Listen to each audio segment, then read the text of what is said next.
Hello, beautiful people. It is Oboitshepo here. I hope we are well. I hope we are blessed. This is a topic that has been on my mind for at least a week or so. I mean, it's something that I've been bringing to the Lord for a while.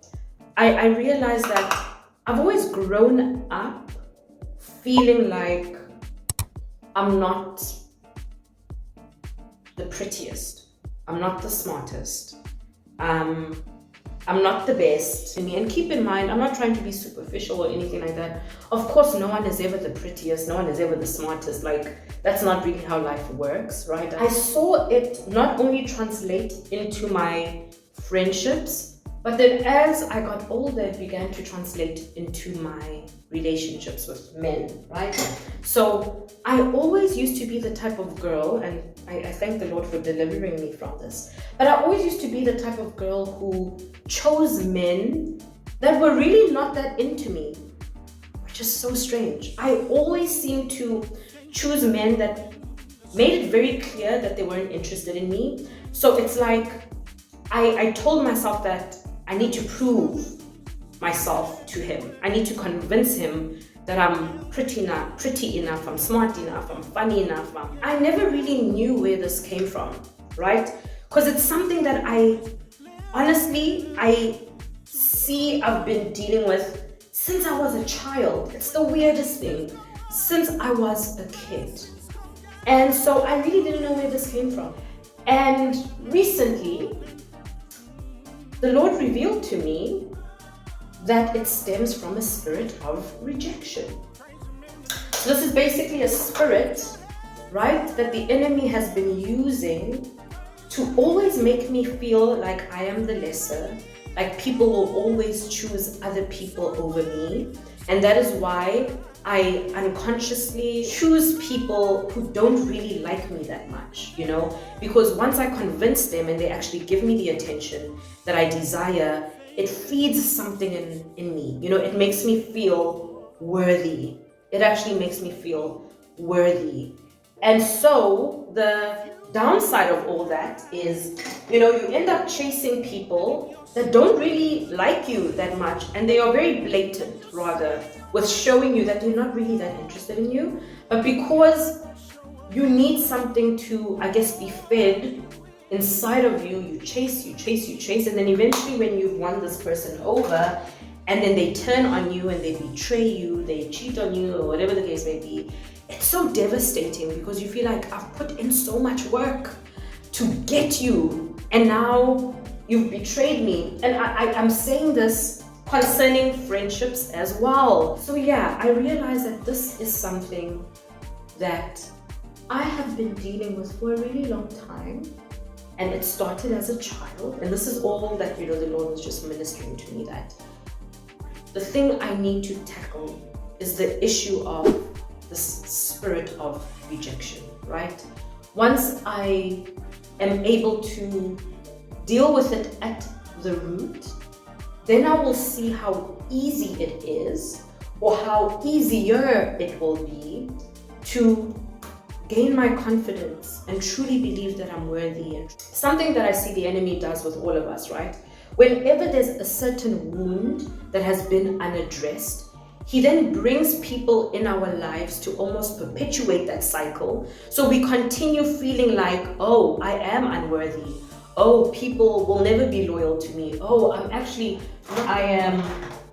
I'm done feeling like good things don't happen for me, or that good things don't last for me, because eventually people will change their minds about me, I decided, guys, that no, I am going to be intentional about healing from this. I'm going to be intentional about this.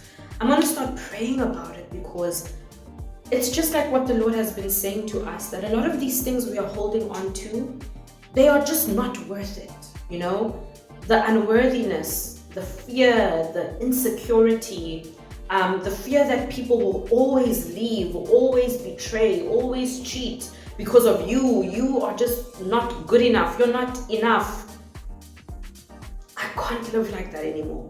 I just can't, These are the things that I need to be reminded of, and I believe that a lot of us will relate. We need to actually be reminded of these things daily because of the lies that we have believed about ourselves. The enemy is very crafty. Like, we shouldn't give him too much credit, but he thrives in making God's children believe lies about themselves. And I think I just want to be done believing the lies. I'm done believing the lies. Something that a friend of mine said last time while we were praying, he said, God makes no mistakes. And I thought to myself, sure, that is so true. God makes no mistakes. The word says that I am fearfully and wonderfully made.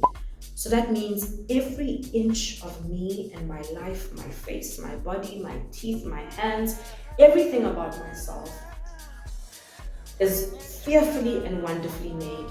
None of what I am and what I have is a mistake. And I need to accept that, because once I understand that I've been made by a perfect God, I will accept who I am, and I will also accept that those who come into my life will also accept who I am, and they'll also be able to celebrate me and enjoy me and love me for who I am. And those who choose to go against that, those who don't want me or choose to walk away from me, whether it's opportunities, relationships, friends, whatever the case may be, it's okay. It doesn't take anything from me. It's okay. I am fine. I am whole. I am enough. God makes absolutely no mistakes. And one thing that I've realized about, the spirit of rejection is that it makes you reject others. It tells you to reject others in fear of them rejecting you. So you quickly want to push people away, quickly want to assume the worst of people because you are afraid of getting hurt. Because you assume that everyone's going to reject you, everyone wants to hurt you, so you might as well do it first before they get to you, And I must admit, I've had a lot of experiences in my life where, fine, I was rejected first, I was hurt first. And those experiences have somehow been used by the enemy to make me feel like, you see, this will always happen, right? But once again, I just feel in the season, as we've been speaking about the Lord really blowing a new wind of change, I just see the Lord changing my mindset about that. We can't be in these new relationships assuming that only bad things are going to happen. We can't be in our God-ordained kingdom marriages assuming that the men and the women that God has brought into our lives are just going to up and leave. That is so silly, because in fact, that only speaks of our mistrust in God. That's really what it is, Us not understanding that, hey, God is in control. God loves me. I can actually trust in God's heart for me. So regardless of what my past and my experiences say, my God's heart assures me that I am safe. I am safe here. The Lord has specifically chosen this opportunity, this relationship, this ministry, this friendship, this connection, this location.